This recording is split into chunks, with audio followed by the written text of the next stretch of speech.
ನಮಸ್ತೆ ವೀಕ್ಷಕರೇ. ಸರೋಜಾದೇವಿ ದಕ್ಷಿಣ ಭಾರತದ ಅಭಿನಯ ಶಾರದೆ. ಸರೋಜಾದೇವಿ ಭಾರತೀಯ ಚಿತ್ರರಂಗದ ಇತಿಹಾಸದಲ್ಲಿ ಸುವರ್ಣಾಕ್ಷರಗಳಿಂದ ಬರೆದಿರುವ ಹೆಸರು. ಸುಮಾರು 6 ದಶಕಗಳಿಗೂ ಹೆಚ್ಚು ಕಾಲ ತಮ್ಮ ಅದ್ಭುತ ನಟನೆ, ಆಕರ್ಷಕ ವ್ಯಕ್ತಿತ್ವ ಮತ್ತು ಅನುಪಮ ಸೌಂದರ್ಯದಿಂದ ಪ್ರೇಕ್ಷಕರನ್ನು ಮಂತ್ರಮುಗ್ಧರನ್ನಾಗಿಸಿ ಇವರು ಅಭಿನಯದ ಶಾರದೆ ಎಂದೇ ಪ್ರಖ್ಯಾತರಾದರು. ದಕ್ಷಿಣ ಭಾರತದ ಚಲನಚಿತ್ರದಲ್ಲಿ, ಅದರಲ್ಲೂ ಕನ್ನಡ, ತೆಲುಗು, ತಮಿಳು ಮತ್ತು ಹಿಂದಿ ಭಾಷೆಗಳಲ್ಲಿ ತಮ್ಮ ಛಾಪು ಮೂಡಿಸಿ ಕೋಟ್ಯಾಂತರ ಜನರ ಮನಸ್ಸಿನಲ್ಲಿ ಅಚ್ಚಳಿಯದೆ ಸ್ಥಾನವನ್ನು ಗಳಿಸಿದ್ದಾರೆ. ಇವತ್ತಿನ ವಿಡಿಯೋದಲ್ಲಿ ಸರೋಜಾದೇವಿಯವರ ಜೀವನವನ್ನು ತಿಳಿದುಕೊಳ್ಳೋಣ. ಜನವರಿ 7, 1938ರಂದು ಕರ್ನಾಟಕದ ಬೆಂಗಳೂರಿನಲ್ಲಿ ಜನಿಸಿದ ಅವರು ದಕ್ಷಿಣ ಭಾರತದ ಚಲನಚಿತ್ರೋದ್ಯಮದಲ್ಲಿ ಕನ್ನಡ, ತಮಿಳು ಮತ್ತು ತೆಲುಗು ಹಾಗೆ ಹಿಂದಿ ಭಾಷೆಗಳಲ್ಲಿ ಅಳಿಸಲಾಗದ ಛಾಪನ್ನು ಮೂಡಿಸಿ ಒಬ್ಬ ಪ್ರಮುಖ ವ್ಯಕ್ತಿಯಾಗಿ ಬೆಳೆದರು. 200ಕ್ಕೂ ಹೆಚ್ಚು ಚಲನಚಿತ್ರಗಳಲ್ಲಿ ನಟಿಸಿದ ಅವರ ಸಮೃದ್ಧ ವೃತ್ತಿ ಜೀವನವು ಅವರನ್ನು ಭಾರತೀಯ ಸಿನಿಮಾ ಇತಿಹಾಸದಲ್ಲಿ ಅತ್ಯಂತ ಯಶಸ್ವಿ ಮತ್ತು ಪ್ರೀತಿ ಪಾತ್ರ ನಟಿಯರಲ್ಲಿ ಒಬ್ಬರನ್ನಾಗಿ ಮಾಡಿತು. ಸರೋಜಾದೇವಿ ಅವರ ತಂದೆ ಭೈರಪ್ಪ, ತಾಯಿ ರುದ್ರಮ್ಮ.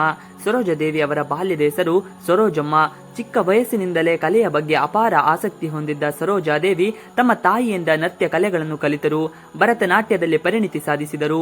ಅವರ ತಾಯಿ ರುದ್ರಮ್ಮನವರು ಸ್ವಂತ ನೃತ್ಯಗಾರ್ತಿಯಾಗಿದ್ದರಿಂದ ಸರೋಜಾದೇವಿಯರಿಗೆ ಮನೆಯಲ್ಲೇ ಉತ್ತಮ ಕಲಾ ವಾತಾವರಣ ದೊರೆಯಿತು. ಅವರ ಕೇವಲ 19ನೇ ವಯಸ್ಸಿನಲ್ಲಿ ಸರೋಜಾದೇವಿ ಅವರನ್ನು ಮೊದಲ ಒಂದು ಕಾರ್ಯಕ್ರಮದಲ್ಲಿ ಹಾಡುವಾಗ B.R. ಕೃಷ್ಣಮೂರ್ತಿ ಗುರುತಿಸಿದ್ದರು. ಆದಾಗ್ಯೂ ಅವರು ಆರಂಭದ ಚಲನಚಿತ್ರಗಳಲ್ಲಿ ನಟಿಸುವ ಅವರ ಪ್ರಸ್ತಾಪವನ್ನು ನಿರಾಕರಿಸಿದ್ದರು. ಅವರ ಸಿನಿ ಜರ್ನಿ ನಿಜವಾಗಿ 1955ರಲ್ಲಿ ಕನ್ನಡ ಚಲನಚಿತ್ರ ಶ್ರೀರಾಮ ಪೂಜೆಯೊಂದಿಗೆ ಪ್ರಾರಂಭವಾಗಿತ್ತು. 1955ರಲ್ಲಿ ಮಹಾಕವಿ ಕಾಳಿದಾಸ ಚಿತ್ರದೊಂದಿಗೆ ಅವರ ಚೊಚ್ಚಲ ಚಿತ್ರವಾಗಿದ್ದು ಶ್ರೀರಾಮ ಪೂಜೆ ರಾಷ್ಟ್ರೀಯ ಪ್ರಶಸ್ತಿಯನ್ನು ಗೆದ್ದಿದೆ ಎಂದು ವರದಿಯಾಗಿದೆ. ಮಹಾಕವಿ ಕಾಳಿದಾಸ 1955 ಚಿತ್ರದಲ್ಲಿ 17ನೇ ವಯಸ್ಸಿನಲ್ಲಿ ಅವರ ಪಾತ್ರವನ್ನು ಅವರ ಅದ್ಭುತ ಪ್ರದರ್ಶನ ಎಂದು ವ್ಯಾಪಕವಾಗಿ ಉಲ್ಲೇಖಿಸಲಾಗುತ್ತಿದೆ. ಈ ಚಲನಚಿತ್ರವು ಕನ್ನಡದಲ್ಲಿ ಅತ್ಯುತ್ತಮ ಚಲನಚಿತ್ರಕ್ಕಾಗಿ ರಾಷ್ಟ್ರೀಯ ಚಲನಚಿತ್ರ ಪ್ರಶಸ್ತಿಯನ್ನು ಗೆದ್ದಿದೆ. ಹಾಗೆ 1956ರಲ್ಲಿ ತೆರೆಕಂಡ ಭಕ್ತ ಪ್ರಹ್ಲಾದ ಚಿತ್ರದಲ್ಲಿ ಪ್ರಮುಖ ಪಾತ್ರದಲ್ಲಿ ನಟಿಸಿದ್ದರು. ಆದರೆ ಅವರಿಗೆ ನಿಜವಾದ ಜನಪ್ರಿಯತೆ ತಂದುಕೊಟ್ಟಿದ್ದು 1957ರಲ್ಲಿ ಬಿಡುಗಡೆಯಾದ ರಾಯರ ಸೊತೆ ಚಿತ್ರ. ಈ ಚಿತ್ರದಲ್ಲಿ ಅವರ ಅಭಿನಯಕ್ಕೆ ವ್ಯಾಪಕ ಮೆಚ್ಚುಗೆ ವ್ಯಕ್ತವಾಗಿತ್ತು. ಕನ್ನಡ ಚಿತ್ರರಂಗದಲ್ಲಿ ಡಾಕ್ಟರ್ ರಾಜ್ಕುಮಾರ್ ಅವರೊಂದಿಗೆ ಸರೋಜಾದೇವಿ ಅವರ ಜೋಡಿ ಅತ್ಯಂತ ಯಶಸ್ವಿ ಜೋಡಿಗಳಲ್ಲಿ ಒಂದಾಗಿತ್ತು. ನಾನೇ ಭಾಗ್ಯವತಿ 1957ರ ಸಿನಿಮಾ, ಶರಣಾಗತಿ, ಕೈವಾರ ಮಹಾತ್ಮೆ, ವಿಜಯನಗರದ ವೀರಪುತ್ರ, ದೇವಸುಂದರಿ, ಸತಿ ಸಾವಿತ್ರಿ ಸೇರಿದಂತೆ 16 ಹಲವು ಚಿತ್ರಗಳಲ್ಲಿ ಅವರಿಬ್ಬರು ಒಟ್ಟಾಗಿ ನಟಿಸಿ ಅಪಾರ ಅಭಿಮಾನಿಗಳನ್ನು ಗಳಿಸಿದ್ದರು. ಸರೋಜಾದೇವಿ ಅವರ ಸ್ವಾಭಾವಿಕ ನಟನೆ, ಸೂಕ್ಷ್ಮ ಭಾವನೆಗಳನ್ನು ತೆರೆಯಲು ಮೇಲೆ ವ್ಯಕ್ತಪಡಿಸುವ ಕಲೆ ಕನ್ನಡ ಪ್ರೇಕ್ಷಕರನ್ನು ಆಕರ್ಷಿಸಿತ್ತು. ಸರೋಜಾದೇವಿಯವರು ಖ್ಯಾತಿ ಕನ್ನಡಕ್ಕೆ ಮಾತ್ರ ಸೀಮಿತವಾಗಿರಲಿಲ್ಲ. ತಮಿಳು, ತೆಲುಗು ಮತ್ತು ಹಿಂದಿ ಚಿತ್ರರಂಗದಲ್ಲೂ ಅವರು ತಮ್ಮ ಛಾಪು ಮೂಡಿಸಿದ್ದರು. ತಮಿಳು ಚಿತ್ರರಂಗದ MGR ಮತ್ತು ಶಿವಾಜಿ ಗಣೇಶನ್ ಅವರೊಂದಿಗೆ ತಮಿಳು ಚಿತ್ರರಂಗದಲ್ಲಿ ಸರೋಜಾದೇವಿ ಅವರಿಗೆ ದೊಡ್ಡ ಬ್ರೇಕ್ ಸಿಕ್ಕಿದ್ದು 1959ರಲ್ಲಿ ಬಿಡುಗಡೆಯಾದ ನಾನ್ ಕಂತ್ ಸ್ವರ್ಗಂ ಚಿತ್ರದ ಮೂಲಕ. ನಂತರ MG ರಾಮಚಂದ್ರನ್ ಮತ್ತು ಶಿವಾಜಿ ಗಣೇಶ್ ಅವರಂತಹ ದಂತಕಥೆಗಳೊಂದಿಗೆ ತೆರೆ ಹಂಚಿಕೊಳ್ಳುವ ಅವಕಾಶ ದೊರೆಯಿತು.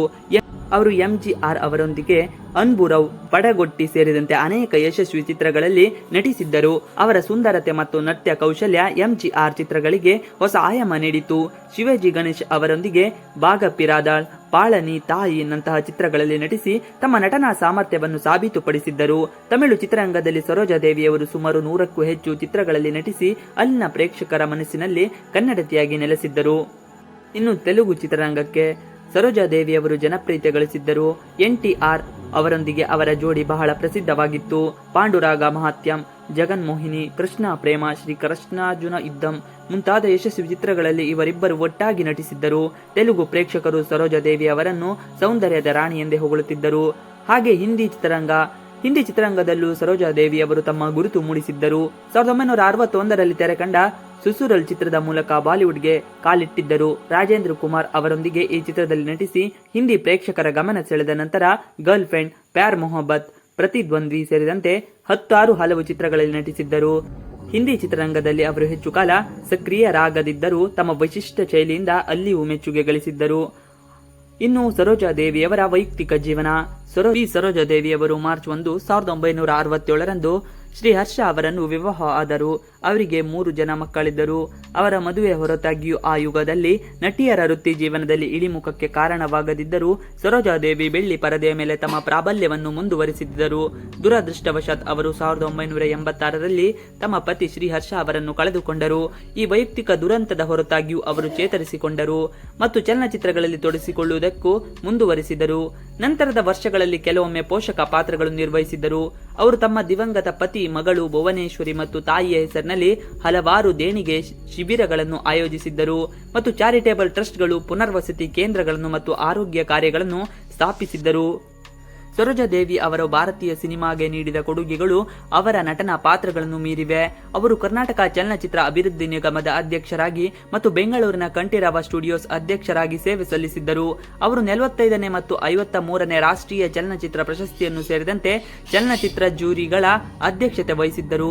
ಇದು ಭಾರತೀಯ ಚಿತ್ರರಂಗದ ಭವಿಷ್ಯವನ್ನು ರೂಪಿಸುವಲ್ಲಿ ಅವರ ಬದ್ಧತೆಯನ್ನು ಪ್ರದರ್ಶಿಸುತ್ತಿತ್ತು. ಅವರು ಕನ್ನಡ ಚಲನಚಿತ್ರ ಸಂಘದ ಉಪಾಧ್ಯಕ್ಷರಾಗಿಯೂ ಸೇವೆ ಸಲ್ಲಿಸಿದ್ದರು.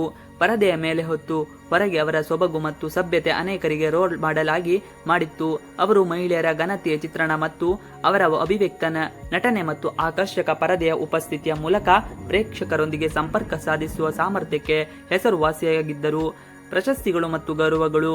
ಬಿ. ಸರೋಜಾದೇವಿ ಅವರು ಭಾರತೀಯ ಚಿತ್ರರಂಗಕ್ಕೆ ತಮ್ಮ ಅಪಾರ ಕೊಡುಗೆಗಳಿಗಾಗಿ 16 ಪ್ರಶಸ್ತಿಯನ್ನು ಪಡೆದಿದ್ದಾರೆ. ಇದರಲ್ಲಿ 1969ರಲ್ಲಿ ಪದ್ಮಶ್ರೀ ಪ್ರಶಸ್ತಿ, 1992ರಲ್ಲಿ ಪದ್ಮಭೂಷಣ, 2008ರಲ್ಲಿ ಭಾರತ ಸರ್ಕಾರದಿಂದ ಜೀವಮಾನ ಸಾಧನೆ ಪ್ರಶಸ್ತಿ, ಇನ್ನು ತಮಿಳುನಾಡು ಸರ್ಕಾರದಿಂದ ಕಲೈಮಾಮಣಿ ಪ್ರಶಸ್ತಿ, ಕರ್ನಾಟಕ ಸರ್ಕಾರದಿಂದ ಡಾಕ್ಟರ್ ರಾಜ್ಕುಮಾರ್ ಜೀವಮಾನ ಸಾಧನೆ ಪ್ರಶಸ್ತಿ, ಆಂಧ್ರಪ್ರದೇಶ ಸರ್ಕಾರದಿಂದ NTR ರಾಷ್ಟ್ರೀಯ ಪ್ರಶಸ್ತಿ, ಬೆಂಗಳೂರು ವಿಶ್ವವಿದ್ಯಾಲಯದಿಂದ ಗೌರವ ಡಾಕ್ಟರೇಟ್, ಫಿಲ್ಮ್ಫೇರ್ ಜೀವನಮಾನ ಸಾಧನೆ ಪ್ರಶಸ್ತಿ, ನಾಟ್ಯ ಕಲಾಧಾರ್ ಪ್ರಶಸ್ತಿ, ರೋಟರಿ ಶಿವಾಜಿ ಪ್ರಶಸ್ತಿ, ಚೆನ್ನೈ ಸಿನಿಮಾ ಎಕ್ಸ್ಪ್ರೆಸ್ನಿಂದ ಜೀವಮಾನ ಸಾಧನೆ ಪ್ರಶಸ್ತಿ, ಪ್ರಜಾವಾಣಿ ಸಿನೆ ಸನ್ಮಾನದಿಂದ ಜೀವಮಾನ ಸಾಧನೆ ಪ್ರಶಸ್ತಿ. ಬಿ. ಸರೋಜಾದೇವಿ ಅವರು ಜುಲೈ 14, 2025ರಂದು 87ನೇ ವಯಸ್ಸಿನಲ್ಲಿ ಬೆಂಗಳೂರಿನ ಮಲ್ಲೇಶ್ವರಂನಲ್ಲಿರುವ ತಮ್ಮ ನಿವಾಸದಲ್ಲಿ ವಯೋಸಹಜ ಕಾಯಿಲೆಯಿಂದ ನಿಧನರಾದರು.